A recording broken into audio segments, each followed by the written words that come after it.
Magandang hapon sa inyong lahat. Ako si Sarah. Nagtatrabaho ako sa consular section ng Embahada ng Amerika. Nandito ako ngayon para sumagot sa inyong mga katanungan. So good afternoon. We are your pros and cons. And as I mentioned, I'm Sarah, a consular officer at the embassy. And I am MJ with the Embassy's Consular Office, and we are here to answer your US visa and consular questions. So MJ, tell us, why is the show called Pros and Cons? It's simple. It's because we are the pros in the Embassy's Consular Office, and we are ready to answer our viewers' questions on visa and consular-related matters.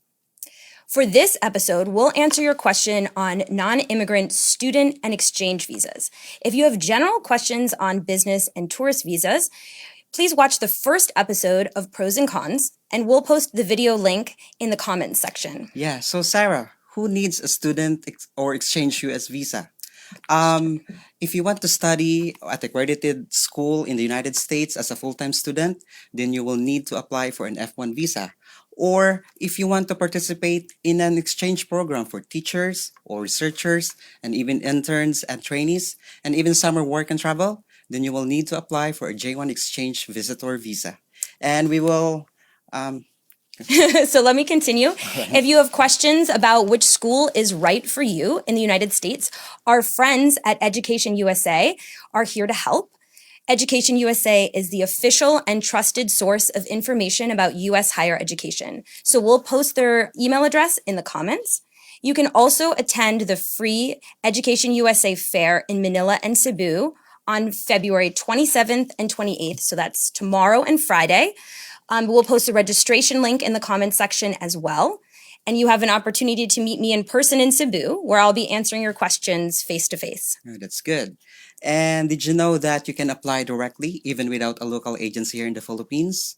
So all you have to do is just to visit this website, j1visa.state.gov. And we'll also post that link in the comments too. So, handa na ba kayo? I think, Sarah, let's get to it. Great. So thank you to Anna. She asks our first question, and she asks, what are the requirements to be qualified for a student visa?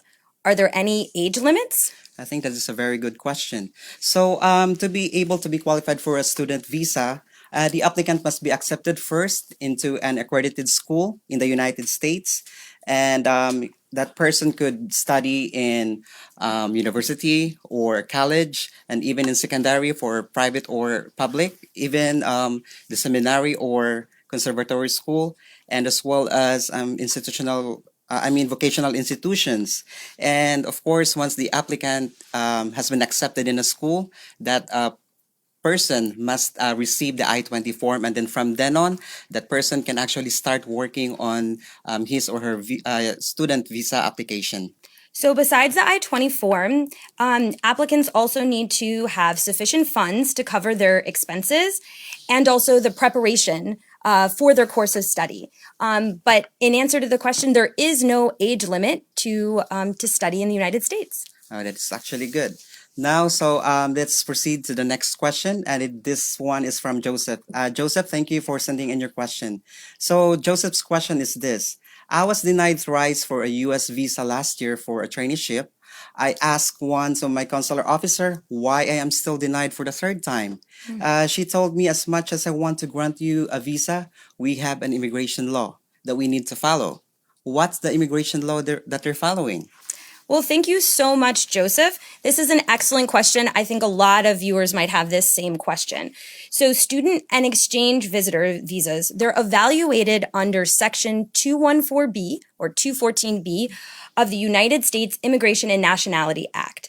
And that states in part that every applicant for a non-immigrant visa is presumed to be an immigrant until she or he establishes to the satisfaction of the consular officer, in this case, me if I was interviewing you, that she or he is not an intending immigrant. And this can be overcome by demonstrating your compelling ties to the Philippines. And that can come in various shapes and forms. Could be social ties, economic, professional, a host of different ties to the Philippines that would compel you to return to the Philippines after your short temporary stay in the United States. Maybe sa Tagalog? Yeah, so to add to what Sarah is explaining at para mas maintindihan po natin kung ano yung sinasabi natin ng mga ties. So ito yung tinatawag natin na pwedeng family ties, it could be your socio-economic ties, it could be yung trabaho natin, it could be yung school. So ito yung pag pinagsama-sama, ito po ang magiging katibayan na mas malakas po yung pool ninyo dito sa Pilipinas na maaring magpapauwi sa inyo pagkatapos ng temporary stay nyo sa United States. Like for example, sa pag-aaral o sa attend ng program for the J1s. So ito yung dapat makumbinsin ninyo ang isang consular officer during the interview na talagang babalik kayo sa Pilipinas pagkatapos ng inyong pansamantalang pananatili sa Amerika. Salamat. I think we'll go to our next question number 3. This comes from Tam. Thank you very much. And she asks, I'm a 4th-year college student. Can I participate in summer work and travel program? Yeah, the answer to that is actually yes. You can participate still in the summer work travel program even if you are in your final year, provided that you are a full-time student. And as well as during your interview, you must be able to explain to the consular officer about, kung bakit gusto mo pang kumuha ng program na ito at ano yung magiging plano mo pagkatapos mo kunin yung programang ito at ano yung magiging plano mo pagka-graduate mo ng college. Right. And the other question we sometimes get is if you've already done summer work and travel and you had such a great time that you want to go back again, can you do summer work and travel again? And the answer to that question is yes, you can. You still have to be a full-time student and you have to be in good academic standing. So keep your grades up, study hard, and then you can qualify again for summer work and travel. So we'd like to see you back. So it's nice. Okay, so we have our next question and it's from Dang. Dang, thank you for sending in your question. And the question is this. I want to experience a summer work travel in the United States. Can I still apply even if I don't have a local agency in the Philippines? That is a great question, Dang. Thank you very much for bringing that up. And the answer is yes, you can apply directly for summer work and travel and other J1 programs, teachers, interns, trainees, and you don't need a local agency to do that. You can go directly to the official State Department website, and that is j1visas.state.gov. And you can apply directly to their U.S. sponsors for these programs. And I think we should talk about a little bit about our public awareness campaign called Walang Sekreto. So that means that there's no secret to applying for a visa. So what does that mean? So walang sekreto, that means na napakasimple lang talaga nung proseso ng pag-apply ng isang US visa. Napaka-transparent po ng proseso ng pag-apply ng US visa dito sa US Embassy. So kung ilalahad natin yung mga steps na kailangan para sa mga student visa, sa mga student na gustong mag-apply ng student visa. So unang-una, kailangan lang nila talagang matanggap sila sa isang school na napili nila doon sa United States at kailangan nila magkaroon ng I-20. Pag nagkaroon na sila ng Form I-20, pwede na silang magsimula sa pag-apply ng kanilang US visa. Unang-una po is kailangan nyo pong magbayad ng visa fee, which is $160. So kung meron pong website na nagsasabi na pinagbayad ko ng $159 or $165, that means hindi po totoo yun. Only $160. Pangalawa po, kailangan nyo pong mag-fill up ng online application form na tinatawag natin na DS-160. Okay, and then pag na-fill upan nyo na po yung form, make sure to print the confirmation. And then the third step is to book an appointment for your interview. So, kailangan nyo na po magpa-schedule ng interview. At the last step is you have to come to the embassy para sa inyong interview.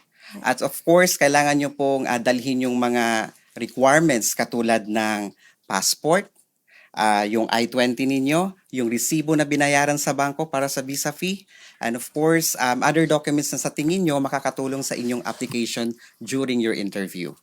So as you can see, it's very straightforward and transparent, the process. And you don't need someone to necessarily help you or an agent to do it. You can do it all on your own. It's these easy steps of going and applying for the exchange program on our official website. Once you're accepted and you have the DS 2019 for the program, then you can go ahead and pay your application fee. And you can only do that through BankNet and BPI. Make sure those are the official ways to pay the application fee for the U.S. visa. And then you fill out the DS 160 online and come for your interview and talk to us folks here. So let's see. We have our next question from TJ. Thank you very much. Speaking of the I-20, when I received my I-20 from the school where I'm going to study in the US, I noticed that there's an error with my date of birth. What should I do? Will this affect my chances for the visa? Okay, so first and foremost, I think this is not going to affect your chances for the visa. I mean, clerical error, it happens sometimes, but hindi po dyan nanggagaling yung desisyon ng isang consular officer para sa application ng visa. But of course, kung pagkatanggap nyo po ng inyong I-20 form at napansin nyo po na merong pagkakamali, ay hindi lang po sa date of birth, pati po sa pangalan ninyo or baka pati sa gender ninyo, all you have to do is just to inform your school or your school representative and then request for a correction doon sa system. So meron po tayong tinatawag na system para sa mga J1 at saka student visa. This is called the Student and Exchange Visitor Information System, or we call this as SEVIS. SEVIS. So in most cases, the school doesn't actually need to even issue you a new hard copy of the form. They can correct it electronically. We're in the digital age, 2020, and so they can correct it electronically. It's just helpful to note this when you come in the interview so we know that there is this error on the form and that it either has been corrected on the in the SEVIS system. So let's see. Yeah, so now we proceed to the next question, and this one is from Barbie. So Barbie's question is this: when I submitted my online DS-160 application form, I forgot to put my middle name and made a mistake with a spelling on my first name. Will I still be interviewed on my appointment day? So the answer is yes, you'll still be interviewed. So in general, we try to remind people that your personal information is very important and those details need to be complete and accurate. So please, when you're filling out the DS-160, try to go back and double check. You can even save the form. We want to make sure that the information is accurate and correct the first time. But we also understand that mistakes, they sometimes happen. And so when you come in for your appointment during step 1, when you're speaking with the pre-screener, just let them know what the error is and they'll be able to fix it in the system. So yeah, that's right. I mean, it doesn't hurt to inform us dito sa embassy na merong error yung form, and we will be happy to correct it for you. Kasi we just wanted na consistent yung information ng isang aplikante from the passport and to the form na kanilang sinasubmit dito sa atin. Right. So thank you to Rita. She asks our next question. I uploaded my photo in the DS-160, but it says no image on my DS-160 confirmation. Do I need to bring my photo during the interview? Our answer to that is actually yes. And we actually encourage lahat ng visa applicants na magdala ng kanilang extra photo dito sa US Embassy during their interview or their appointment. So, the reason for that is meron tayong pre-screener to check yung mga dokumento na sinasubmit sa atin. So, kasama na po doon yung picture. So, tinitingnan ng isang pre-screener kung yung sinubmit na photo ng isang applicant is pasok ba doon sa requirements or doon sa specification na kailangan para sa US visa. If in case na pasok or okay yung picture na sinubmit ng isang aplikante, gagamitin natin yon. If in case naman po na hindi siya okay, meron po tayong photo booth dito sa loob ng embassy at i-require lang kayo na magpakuha ng panibagong picture at gagamitin natin yung bagong picture ninyo para sa inyong application. So, there is a way. Okay, so our next question is from Noime, and then Noime is asking, how much money do you need to get a student visa to the US? What do you think, Sarah? So thank you, Naomi, for asking this question. We mentioned before that there is an application fee of $160 that's charged to everyone who's applying for a student or an exchange visa. But I think Naomi might be getting at maybe on the school side of things. So to answer that question, applicants should have enough funds to cover the first year's worth of expenses, living expenses and school expenses, and they should have the ready available funds to cover the next subsequent years for your program. So if you're going for a 4-year degree, that you would be able to have the funds available to cover the expenses for the second, third, and fourth year. And those funds, when you come to the interview, you should be able to explain, what are the sources of finances? Is it a scholarship? Is it a family member? And if it's a family member, where are their finances and their resources coming from? And where their resources coming from, and why are they supporting your studies? Have they supported you in the past, and so forth. So ultimately, when you come to the interview, you have to show how you qualify on your own merits for this student visa. And that's what we want to see in the interview, how you qualify without the endorsements or, third-party guarantees that maybe you've brought. So it's not necessary to bring a stack of documents with you. We don't even necessarily ask or require that you present documents to us. It's only if, other than the DS-160 or in our interview, if we need additional information, we may ask for it, but it's certainly not required, and we certainly don't ask for it in every interview. Yep. And to add to that, hindi po ibig sabihin na pag hindi nyo na i-provide yung dokumento na yun during the interview ay i-deny na kayo ng isang consular officer. Hindi po. Pwede po nilang ilagay ang inyong application sa pansamantalang tinatawag natin na admin processing or administrative processing. So, kailangan lang po na isubmit ninyo yung mga dokumento na yon para po ma-check ng ating consular officer bago po sila makagawa ng isang desisyon para sa inyong application sa visa. Yeah, I think ultimately the most important thing at the interview is you and your ability to answer our questions. Yeah. So. Let's see. So our 8th question here, thank you to April for asking, kindly explain why J1 exchange visitor visas are mostly denied. Can you give us and explain the complete standards you have to approve visas?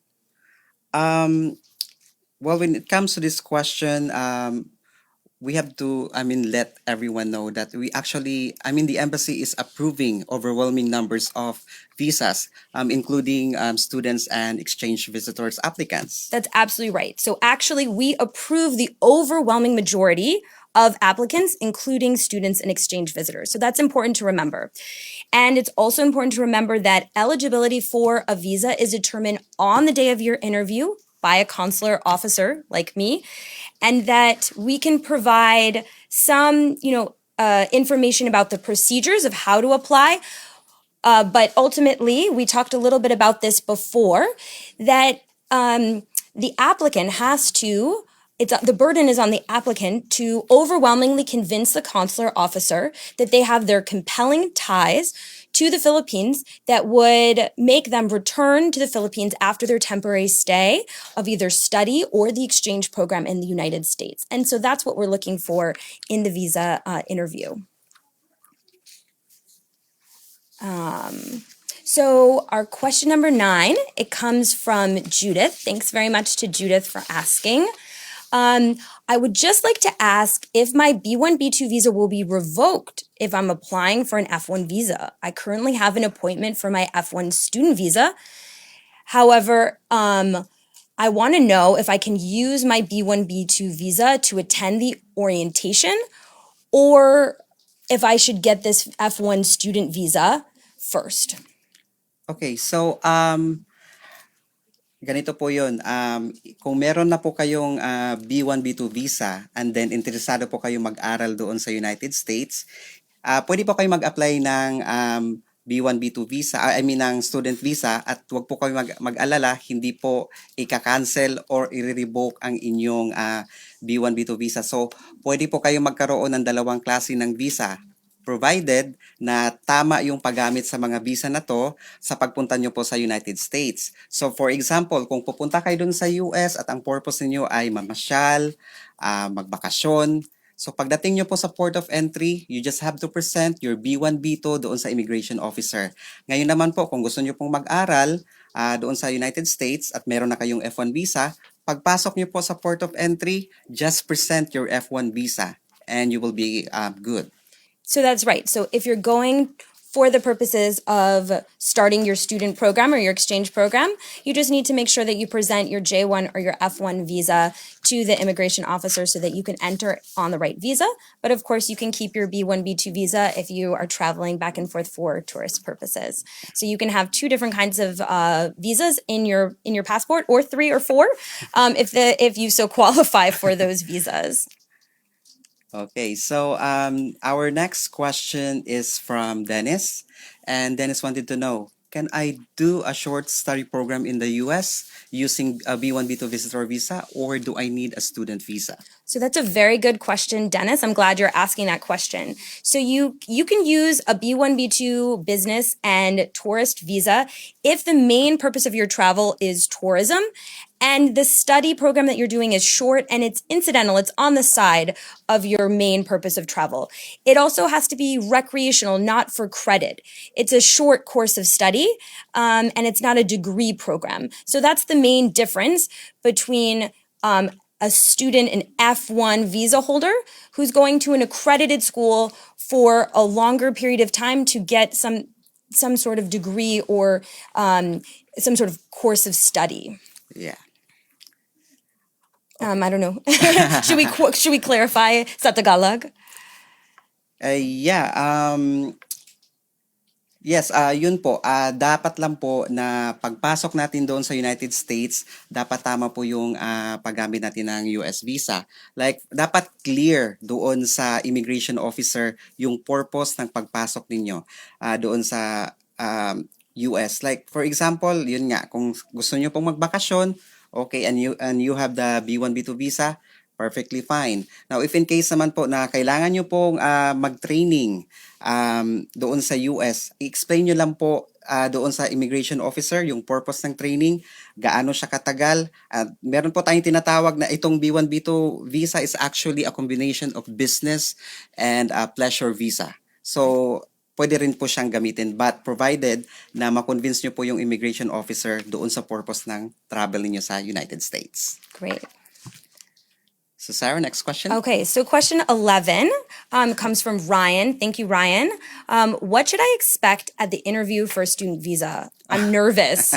This is actually a very good question. Well, actually, we understand that applicant will feel nervous, of course, because dito sa Pilipinas, alam naman natin na the Philippines, English is not our main language. So, minsan kinakabahan tayo. But of course, we want you to come prepared. First is you just have to relax. Take a deep breath. Para po mas ma-explain ninyong maigi sa consular officer yung mga sagot ninyo at para makumbinsin nyo sila kung bakit karapat-dapat kayo mabigyan ng US visa. So all you need to do is just relax, be honest, and explain better doon sa mga purpose nyo sa pagpasok sa US, kung bakit kayo mag-aaral doon, kung bakit nyo po napili yung course na ito, at ano yung magiging plano ninyo pagka-graduate ninyo or pagbalik nyo dito sa Pilipinas. Right. So sometimes when I see if someone's a little nervous in front of me, I tell them, just take a deep breath, which I recommend, just take a deep breath.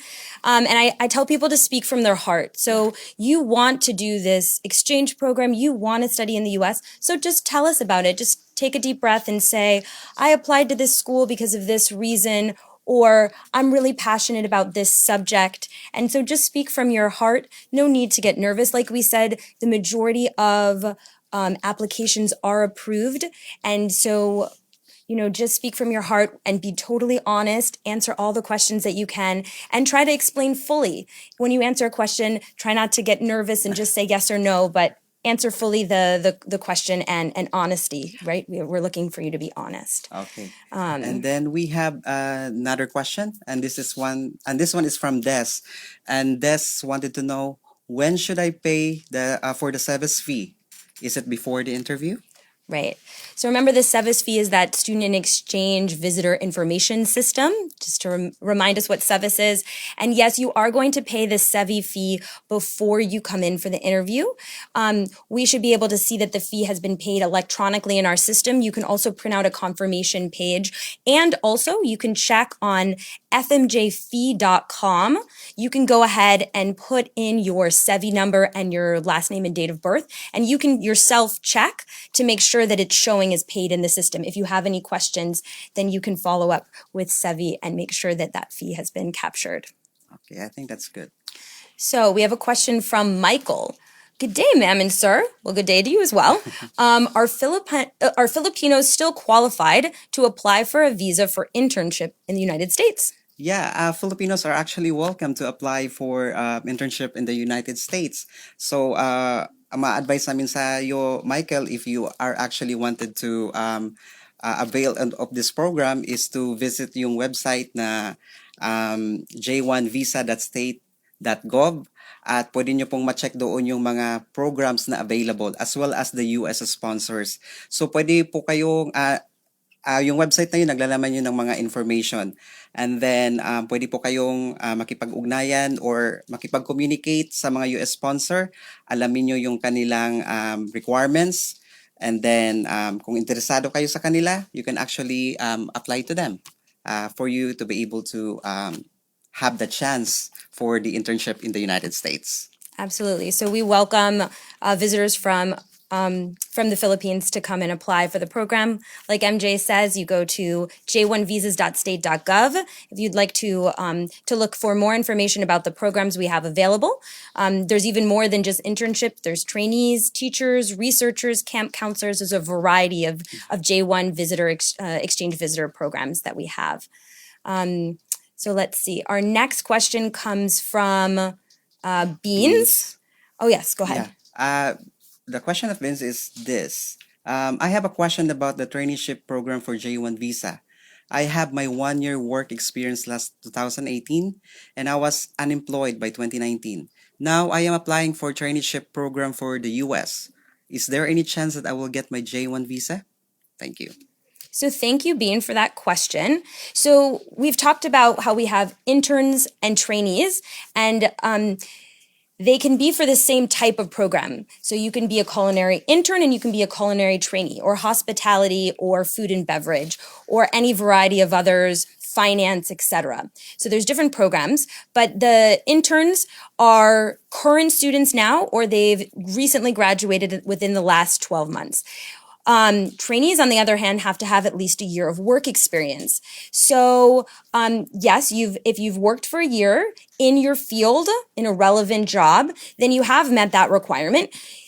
You may want to talk in the interview about what you've been doing subsequently, or why maybe you have a gap in your employment.